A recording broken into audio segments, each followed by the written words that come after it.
you are the offspring of Abraham. So I don't care what the man would tell me. I've had atheists argue with me, numberless atheists. I've had agnostics, all kinds of wonderful men and women. And they love to make you feel that they're so different. Perfectly all right.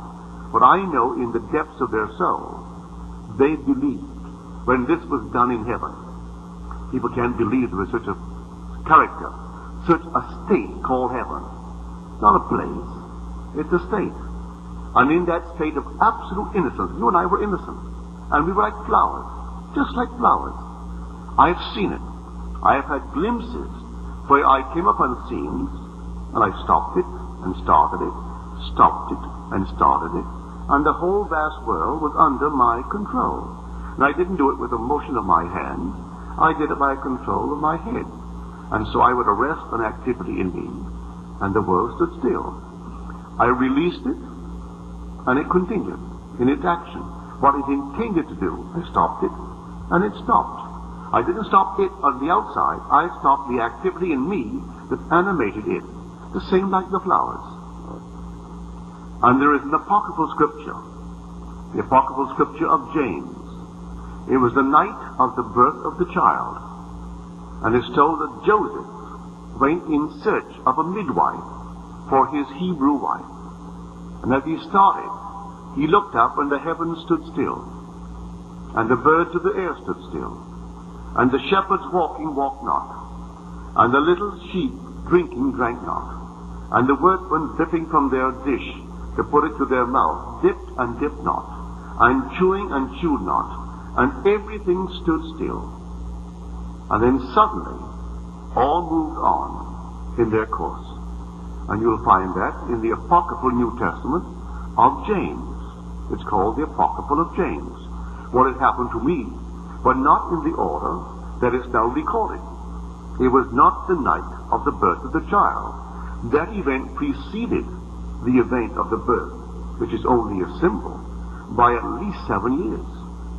For on the 20th of July, 3 years ago, in this very city, I had the experience of being born from above.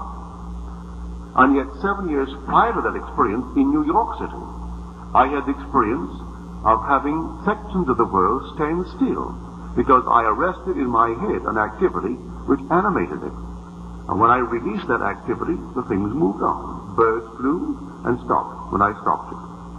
Leaves falling, stopped, and then they fell after I released it. And a waitress walking, walked not. And the diners dining, dine not. I stopped them. They couldn't move. And everything was done, not there, but done in me. And then it begins to, I was turned over on the inside and you wonder, what is it all about? Because you are spirit, and the being awakening is God.